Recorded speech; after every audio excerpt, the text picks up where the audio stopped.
What is a syllable? A syllable is a unit of sound composed of a central peak of loudness, usually a vowel, and the consonants that are grouped around this central peak or nucleus. A consonant cluster can be briefly defined as a cluster of more than one syllable and less than four.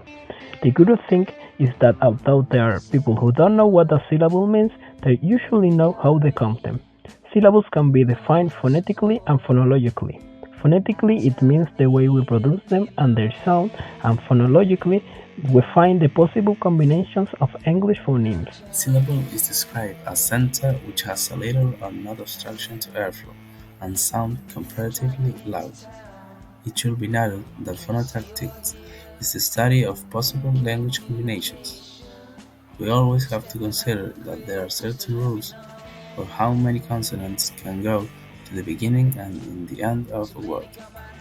Within the structures of a syllable, we can say that represents sonority, peaks, and optional edges, and is made up of three elements: the onset, the peak, and the coda. Sometimes breaking a consonant cluster will result in lexical contrast, but other times it won't. In the instances that lexical contrast is not created, it can be difficult to decide where to parse a syllable. In cases where parsing is not clear, medial are referred to as ambisyllabic. We can also find the maximal onset principle, which determines the placement of syllable boundaries in case of doubt. The principle states that, unless doing so, will violate universal or language-specific constraints. Consonants should be assigned to the syllable onset rather than to the syllable coda. In short, we can never forget that syllables have a significant role in spoken English, because they greatly affect the reading of the language, its poetic matter, and its stress pattern.